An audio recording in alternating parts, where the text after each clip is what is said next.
What's up, your comics and lovers? I hope you are all doing well and welcome to this new video. Today we are going to talk about a topic that is a little bit tricky to talk because most of you are going to start hating me after this. And we are going to talk about what's the best graphic design software. But before we jump into this list of what are the softwares and which one is the best to use, I have to tell you that doesn't matter the software that you use. What matters is what is in here and what you know about graphic design. Before we start, I want to let you know that I already tried many different software for graphic design and also for 3D design. The first software that I ever used as a graphic designer was CorelDRAW. Yes, CorelDRAW. I started by using CorelDRAW, but then I jumped into Illustrator, Photoshop, Affinity Designer, Blender, Cinema 4D and many other things that has different functions for different projects. I didn't start at graphic design in the best way because what I did in the beginning was I just went to YouTube and other platforms like Google or any like courses platform, and I started searching for how to do this or that, like searching for the actual tutorial on how to do specific tasks inside of graphic design. Instead of this, I should have gone after some information about the basics of graphic design and how to do the theoretical part behind design instead of just jumping right into the practical area where I just do things, because this way I learned how to use the tools, but after all, I didn't know what to do with those tools. And this is what I recommend you to do. If you are just starting now with graphic design, or if you are not a graphic designer but you have to do some kind of things yourself for your brand, for your business, I strongly recommend you to go after the theoretical part and the things that makes graphic design actually graphic design. That, spoiler alert, it's not software use. You should learn the theoretical part behind graphic design before jumping into the practical area. So try to learn about hierarchy, about contrast, about shapes, about fonts, about typography, about layout, grids, and many other stuff that are really important. Doesn't matter what software that you use. You can even draw in a paper and the results are going to be amazing because you dominate, you know how to use the theoretical part behind design and not only the software. So that being said, let's jump into the list. The first software that I ever used was CorelDRAW, and I can't recommend CorelDRAW very much. In my opinion, CorelDRAW is a brilliant software in the area of like the user interface and the way that you do the things inside of the software. It's so much intuitive. You think, okay, maybe this thing is done this way, and when you try it, it actually is this way. So it's very user friendly and you have the things done very quickly in the software. But the problem is that the software crashes all the time. You can't like do a 2-hour work with it without it crashing sometime and you're losing lots of work. So keep this in your mind. If you are trying to use CorelDRAW, yes, it's going to be very easy to learn, very easy to understand how it works. It will be like very user friendly, but you have to keep in your mind that it's going to crash a lot. And there's a reason for them to create a backup file every single time that you make a save. It's because if the software crashes while you are saving, you are going to lose the complete file. So you have to have a backup file in every single save that you make there. So this is the first software, CorelDRAW. It's good, but it's bad at the same time. And spoiler alert, all the softwares in the world right now, there is no perfect software for graphic design in this moment. I can say that I don't think that any one of the softwares that are available nowadays are actually good for graphic design. I feel that we are a little forgotten, we are like put aside, and we'll talk about this very soon. CorelDRAW has a very weird way to treat the payment system. They have different prices for different places in the world. I believe most of the brands do this, most of the software do this, but in the case of CorelDRAW, I believe, in my opinion, it's too expensive for what it delivers to the customer. The next one is a very difficult to criticize because it's free, completely free, and it's very powerful, and the name is Inkscape. Inkscape is a very powerful software that you can start with because there you can learn everything that you need to learn to place all over all the other software. So it's a perfect starting point to use because it's free and you can't talk bad things about a free software unless you can.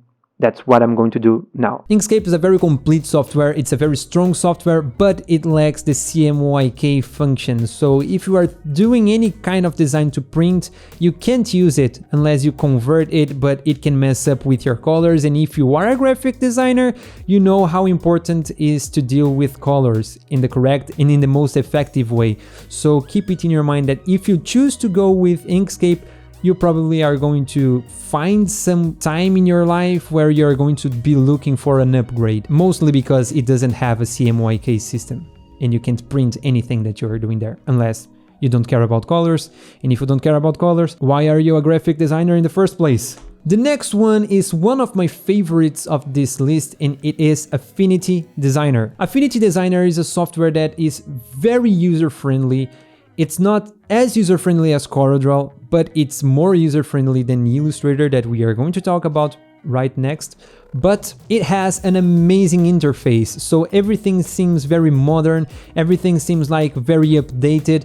And the best option is, the best reason for you to use Affinity Designer is, first of all, it only costs $50 all around the world. I believe the price is the same all around the world, but it's only $50 or 50 euros. I don't remember if the price is the same in dollar and euro, but the software is very complete. You can do almost anything on there, and the price is only $50 and you just pay it once. I believe that when you have a major update, like they are currently in a version 1.8.5, I believe, and when they come to the version 2.0, you are going to have to pay for the update. But I think the price is very fair for what they deliver. I think it's not fair for them because I really feel using the software that they deliver more than $50 of value for you. They also have an amazing support system where you can just talk to them in the Facebook chat. They are pretty fast to reply and they always try to help you the best they can. So it's very good. I recommend it strongly. Another advantage that Affinity has is that all the software that they create, like the Affinity Photo, Affinity Designer, and Affinity Publisher, they communicate very, very well together. Not only when they talk to each other, but the way you use the software is very, very similar. So if you learn how to use one of the software, you already know most of the things that you need to learn to go to the next one. Like if you learn Affinity Photo, you know most of the things that you need to learn to go to Affinity Designer and Affinity Publisher. I know the things with Adobe are more or less the same, but this is a next level integration. You feel much more that you are using the same software. They even have a tab on the top of the software where you can just jump from one software to the other like seamlessly. So it's very, very quick to jump from one software to another, and it's very complete, very universal. So I recommend it strongly because by the price, I feel like they are losing. We as users, we are winning on this one. Another option that we have is GIMP. That is a free photo editor software where, again, you can't complain. It's free. So it's a perfect starting point to edit your photographs. So I didn't use GIMP so much, but I know many people that used it and they love it. So go ahead, try it. It's free. If you don't like it, you can't complain to anyone because it's free again. So in some time in your career, you may also want to upgrade for another kind of software, a paid one, but it's the perfect place for you to learn, to make some money in order to be able to pay for the next gen software, to the Photoshop or Affinity as you wish. And the last software of our list that we are going to talk today are the Adobe software. The Adobe software are the most complete of the market nowadays. You have a very strong and very robust set of software that you can use all together. One of the best advantages of Adobe is that all the software communicate very well together. Again, not as well as Affinity's, but you have to think that's a little harder for Adobe to deal with the huge amount of software that they have, because they have video editors, they have an option for like the photo, the vector, the video, the effects, the sound, so they have to make everything cohesively and it's very hard to them. So this is why I believe that the connection between the Affinity's programs are better than with the Adobe's programs, though Adobe just do an amazing job on like linking the programs together. Everything that you can imagine in your life, if you try to do with some Adobe software like Adobe Photoshop or Illustrator, you are going to be able to do it. But I feel that there are few things that could be better in Adobe. The biggest problem is that we are obliged to pay it monthly. You never own the software. You are going always to use it with a subscription, like if you were renting the software instead of owning the software. It brings us to one of the main problems with this system. It's that in the long run, it's always going to be much more expensive than if you bought the software. I don't like subscriptions. I'm not a fan of a subscription system unless you have constant and huge updates, which is not the case. I really feel that all the time that I use Photoshop or Illustrator, I'm like using a software that is more than 15 years old, because the software updates that they made were not that great. It's like frustrating to use a software, the same software every day for the past 11 years and still didn't feel like it had some changes, some substantial updates for the software. I mean, yeah, they updated, they increased many new features, but I still feeling that's not enough. For what we pay for the software, that's around $70 per month everywhere in the world if you want the complete set of software that they have. But if you are paying this amount, you expect better updates than what they present. And you ask me now, but you know how much you have to invest to update a software like this? Yes, I know that's a lot of money, but take for example Blender. It's a free 3D software and it is an amazing software and it is completely free.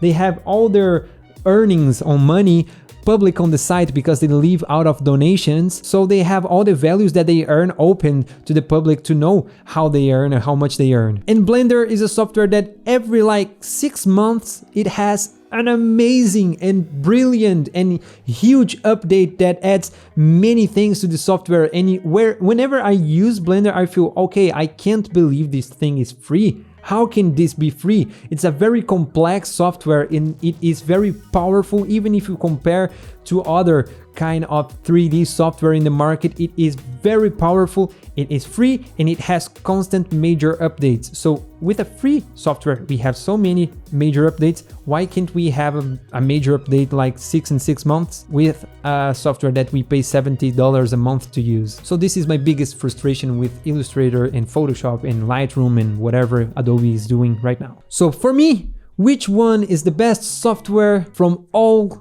the softwares that you can use as a graphic designer? Adobe Illustrator. Yeah, I said it. Adobe Illustrator is the best. Still, it's the best because it's the most complete version. Yes, you can do lots of things on Affinity, almost everything on Affinity Designer, but there are a few things that I miss a lot when I use Affinity Designer, mainly when I'm doing some kind of packaging work or work that's going to be printed.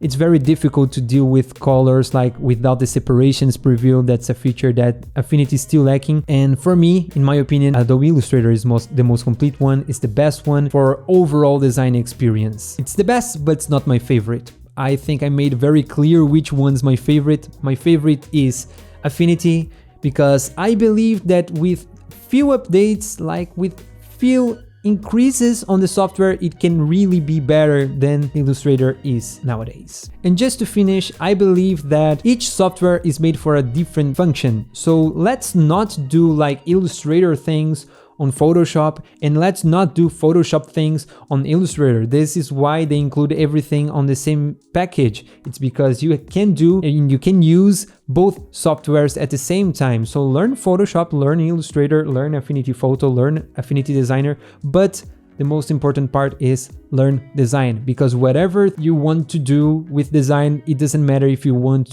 to do it in CorelDRAW, in Illustrator, Affinity, it doesn't matter. So the biggest point here is learn design instead of learning software, and then use the software according to your needs. If you are doing things like just on digital, I prefer to use Affinity. It's much easier to create the things, mainly if you are using an iPad. The iPad version of Affinity is much better than Photoshop's, so Illustrator for iPad is garbage right now, and I hope they are trying to, because you don't have a full version, you have like this mobile version, but they are coming up with the update for the iPad, and they are going to like release a new version of it. I hope it's as good as Affinity, because I like to have more options, but until then, my favorite one is Affinity, but the best one is Adobe Illustrator for overall design experience and design work. If you want my opinion on how to start as a graphic designer and how to use the software, start by using some free software, because you can get good at it and you can get money out of free software. And after you're making some money with the software, getting some clients and get some continuous income